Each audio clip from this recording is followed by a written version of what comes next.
Hi, I'm Neil9 slash Neil slash. Oh, look at it! It's beautiful! Look at that! Oh, that was amazing. So, this is the Mass Effect Legendary Edition. Came out a few days ago, but I'm starting up today because reasons. So, yeah, kind of a huge fan of the series here. So yeah, I'm just gonna jump right in and say I already kind of made a character, but I already decided I was going to do something different.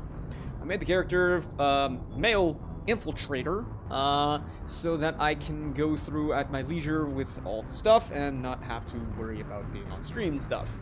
Also trying to get as many achievements for the male character as the female one. So yeah, I'm gonna be kind of splitting up my time between the two. So, I'm gonna be doing this from scratch. I'm gonna be doing this on the female shepherd, the FemShep as it were, and I'm gonna be going through the entire series, from 1 to 2 to 3, and all the DLC included. I'll be doing this solo for the most part, except when the DLC is involved. On those special occasions, I'm gonna be bringing in my buddy Oteno / Ethan. Because the other stream that I'm doing is 1 to 3 on a male shepherd without any of the DLC. So yeah, kind of a huge difference.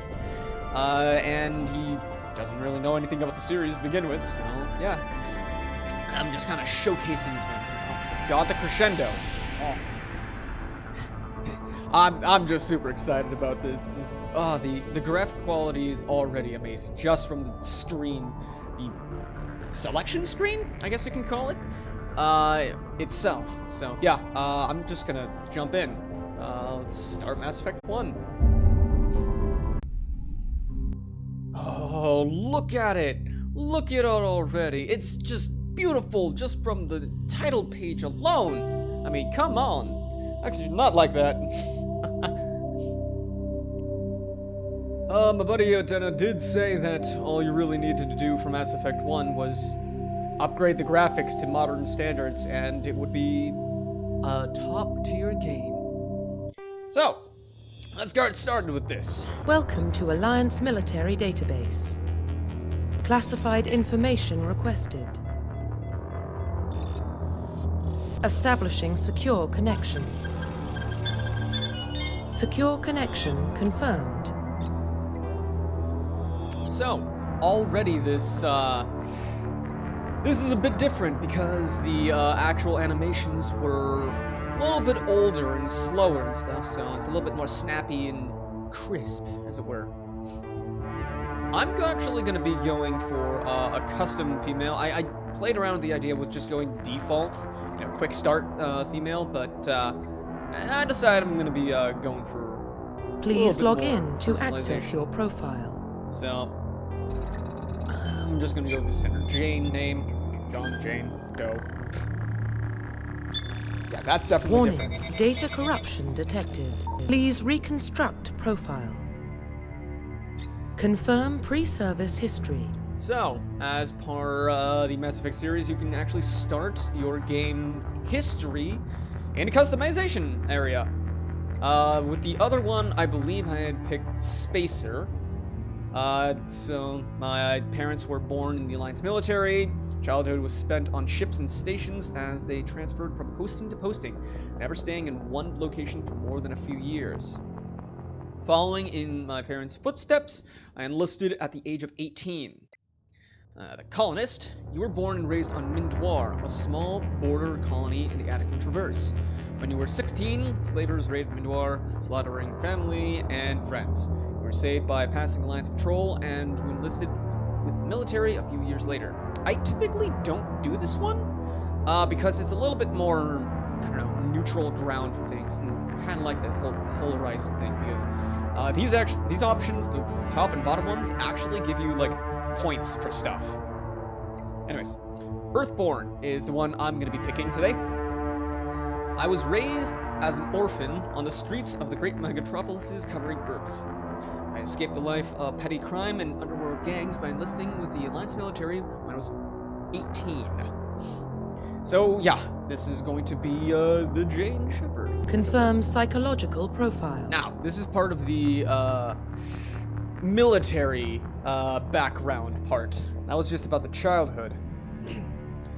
Sole survivor. During your service, a mission you were on went horribly wrong. Trapped in an extreme survival situation, you had to overcome physical torments and psychological stresses that would have broken most people. You survived while all those around you fell, and now you alone are left to tell the tale.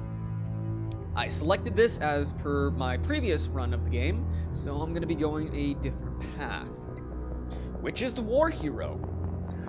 Early in my military career, I found myself facing an overwhelming enemy force. I risked my own life to save my fellow soldiers and defeat the enemy despite the impossible odds. My bravery and heroism have earned me medals and recognition from the Alliance fleet.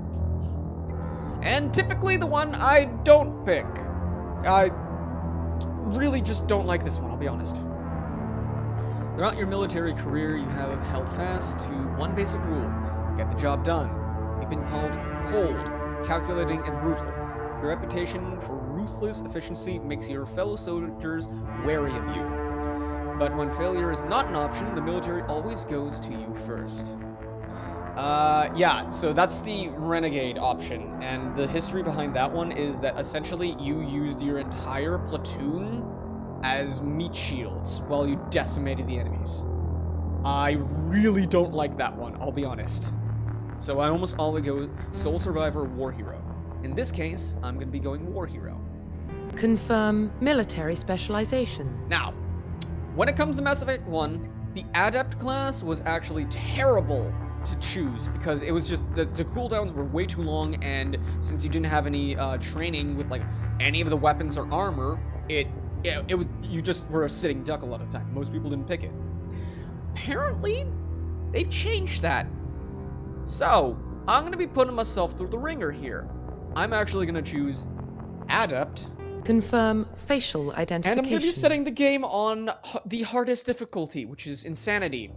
So, wish me luck. Anyways, now is the game before the game.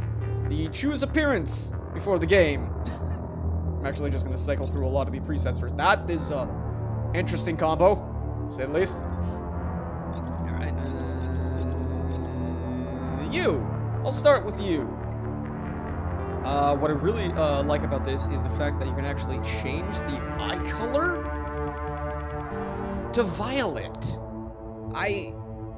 It's really weird how you can actually have like purple hair and eyes now. It's quite a combination, I could say. So yeah, I'm gonna be keeping like that. In makeup, I am a dude. I don't know how this stuff works. So let's say, oh man. See, this is why I really should have looked up all this stuff, or at least played around in better detail, because sure, that looks good, I guess. I don't know. Let's go with pink, for the pink, yes. And the eyeshadow, oh god, pink, yes! We're going full pink here. Haha, I know what I'm doing. Okay, and I do not want this hair, I'll be honest. I want the color, right? But I do not want the actual hairstyle. They have a lot of options, including cornrows. Not gonna be picking this, but it's an interesting option.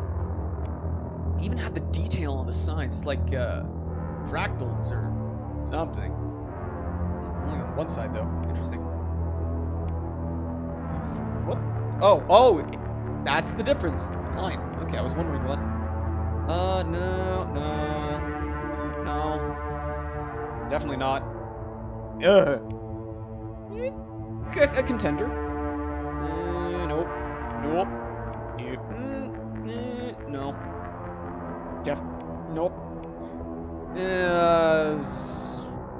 Is that a guy's haircut? I don't know.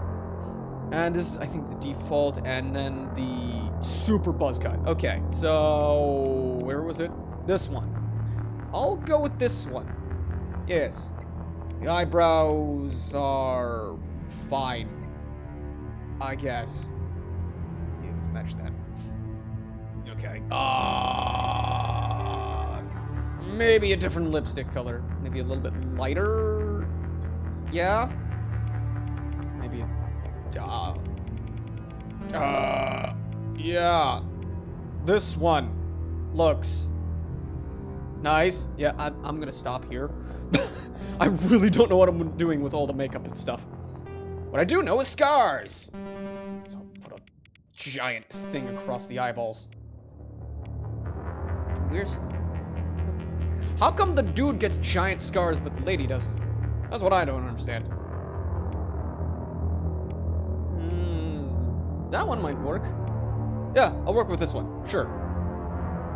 Okay. I think I'm done. I'm not going to play around with facial structures at all because I'm probably going to create a horrible abomination. I mean, I probably already did with all the makeup and stuff. So, anyways, code there is at the bottom if you want to try to recreate this. I'm not sure why you would. I'm terrible at this thing. But yeah, that's so people can actually share their creations. They did that for Mass Effect 3, but never had it for 1 or 2. So right off the bat, they're just slapping that on you, so you can just like input stuff. You can actually like straight up just get something from online and punch that in. So yeah, super useful. Anyways, that's that. And if you decide to skip all that, I'll put a timestamp for it because that was essentially session 0. So let's get into Mass Effect 1 problem.